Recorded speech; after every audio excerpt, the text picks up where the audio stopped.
रामगढ़ नाम का एक गांव था। गांव के पास एक जंगल था। गांव के लोग रात को जंगल की तरफ नहीं जाते थे, क्योंकि जंगल के बारे में एक कहावत थी कि वहां एक चुड़ैल रहती है जिसे किसी ने देखा नहीं था, लेकिन हर रात को जंगल में कुछ अजीब होता था। गांव के एक साधु बाबा ने कहा था कि रात को 12 बजे तक वहां जाना सुरक्षित है, लेकिन इसके बाद किसी भी समय वहां जाना जोखिमपूर्ण हो सकता है। दिन के समय में तो इस जंगल में ऐसा कुछ नजर नहीं आया। इन बाबा की बातों में कुछ तो सच होगा। हमको मिलकर जंगल में जाकर देखना चाहिए। साधु बाबा की बातों को ध्यान में रखते हुए एक दिन गांव के कुछ युवकों ने वहां जाने का निर्णय लिया। रात का समय आया और युवक एक दूसरे के साथ मिलकर गहरे जंगल में पहुंच गए। चांदनी की किरणें उनके सामने के रास्ते को प्रकाशित कर रही थीं, लेकिन वे न जाने क्यों अजीब सी महक भी महसूस कर रहे थे। कुछ अजीब लग रहा है, बस थोड़ी दूर और चलते हैं। ऐसा कुछ नहीं है, तू भी हमेशा डराता रहता है। गांव वाले चुड़ैल के नाम से डराते हैं। हम तो सिर्फ ये देखने आए हैं कि इन बातों में कितनी सच्चाई है। वे आगे बढ़ते हुए एक बड़े से पेड़ के पास पहुंचे, जहां उन्हें अचानक कुछ अजीब सुनाई दिया। वे सभी थम गए और कान लगाए ताकि वे और अच्छे से सुन सकें। कौन है? कुछ तो अजीब हो रहा है, मुझे तो बहुत डर लग रहा है। तुम्हें यहाँ नहीं आना चाहिए था। यहाँ आने के बाद कोई भी वापस नहीं जा सकता। यार, ये सिर्फ एक प्रैंक है। अचानक एक और आवाज सुनाई दी, बचाओ बचाओ, कोई मेरी मदद करो। युवकों ने एक दूसरे को देखा और फिर जंगल से बाहर की तरफ दौड़े और वे एक दूसरे को डर और आश्चर्य भरी निगाहों से देखने लगे। ये कैसा प्रैंक? ये तो सच में चुड़ैल थी। अब हमें वापस गांव में चलना चाहिए और गांव वालों को इस बारे में बताना चाहिए। वे गांव की ओर लौटते हुए देखते हैं कि गांव वाले एक जगह पर इकट्ठे हैं। तभी उनमें से एक वृद्ध आदमी ने पूछा, तुम लोगों ने जंगल में क्या देखा? वहाँ पर कुछ तो अजीब था और डरावनी आवाजें भी सुनाई दी। शायद वहाँ कुछ तो है। तुम गलत नहीं हो सकते। वहाँ एक चुड़ैल रहती है, लेकिन तुमने उसके साथ तो पंगा नहीं लिया। नहीं, हम तो वहाँ सिर्फ ये देखने गए थे कि सचमुच में वहाँ कोई चुड़ैल है या यह सिर्फ एक अफवाह है, पर वहाँ कुछ तो अजीब है। हमें उस जंगल में फिर से जाना चाहिए, लेकिन साथ में साधु बाबा को भी लेकर। हमें साधु बाबा से इस बारे में बात करनी होगी। सभी मिलकर साधु बाबा के पास जाते हैं। बाबा, हमें इस जंगल के रहस्य के बारे में जानना है। इस बारे में तुम्हें पहले ही चेतावनी दी थी कि रात में जंगल में जाना मना है। फिर भी आपको इस रहस्य के बारे में बताना होगा। इतना सुनते ही साधु बाबा ने सभी को इस बारे में बताना शुरू किया। बहुत पुरानी बात है। सुमेरपुर राज्य में राजा विक्रम सिंह राज करते थे।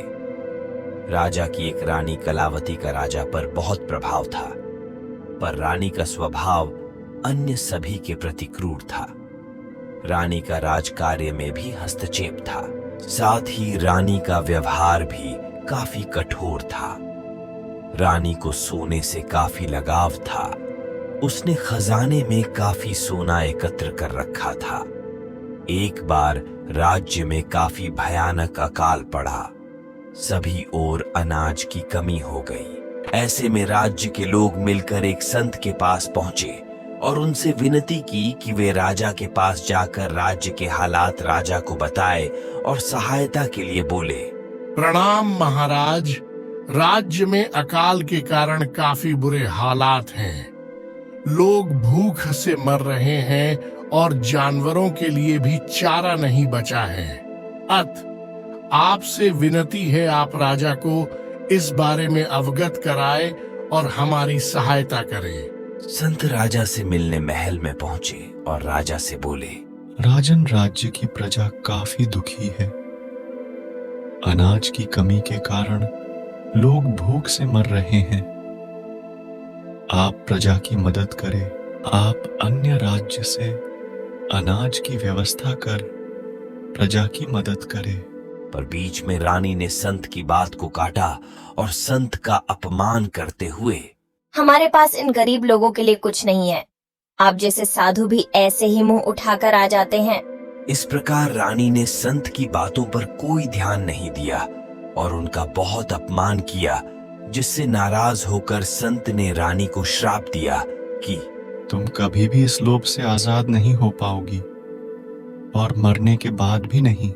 यह बात सुनकर राजा और रानी दोनों काफी भयभीत हो गए और संत से माफी मांगने लगे। काफी विनती करने पर संत ने कहा, दिया हुआ श्राप वापस नहीं लिया जा सकता, पर इसका एक उपाय से समाधान हो सकता है। और उपाय बताकर संत वहां से चले गए। कुछ समय के बाद रानी की मृत्यु हो गई, पर श्राप के असर से रानी की आत्मा एक चुड़ैल में बदल गई और तभी से ये रानी चुड़ैल के रूप में इस जंगल में भटक रही। यह सुनकर सभी गांव वाले मिलकर एक योजना बनाते हैं ताकि वे चुड़ैल के रहस्य को जान सके और उससे छुटकारा पा सकें। उन सभी ने मिलकर विचार किया और ठीक है कहकर सहमति दे दी। युवकों ने साधु बाबा और कुछ गांव वालों को भी साथ लिया और फिर एक बार जंगल में पहुंचे। इस बार वे सभी सावधानी पूर्वक बढ़ रहे थे। जब वे जंगल में पहुंचे तो उन्हें एक रहस्यमय गुफा दिखाई दी। वे सभी गुफा की ओर बढ़ते हैं कुछ खोजते हैं, शायद हमें यहाँ कुछ मिले। और अचानक उन्हें एक बड़ी चमकीली पुस्तक दिखाई देती है। युवकों ने पुस्तक खोली जिसमें विचित्र सवाल और रहस्य थे। पुस्तक में लिखा था कि वह चुड़ैल रानी है और जंगल में अपनी रहस्यमय गुफा में रहती है और श्राप से मुक्ति का उपाय भी लिखा था। उपाय के अनुसार अमृत प्राप्त कर ही रानी को श्राप से मुक्ति मिल सकती है। इसका मतलब है हम यहाँ से अमृत प्राप्त कर सकते हैं। गांव के लोगों ने सभी के साथ गुफा की ओर बढ़ते हुए इस रहस्यमय स्थान की खोज करना शुरू किया। साधु बाबा ने ध्यान पूर्वक पुस्तक पढ़ी और बताया, यहाँ लिखा है कि इस अमृत को पाने के लिए हमें एक सवाल का जवाब देना होगा जो चुड़ैल ने रखा है।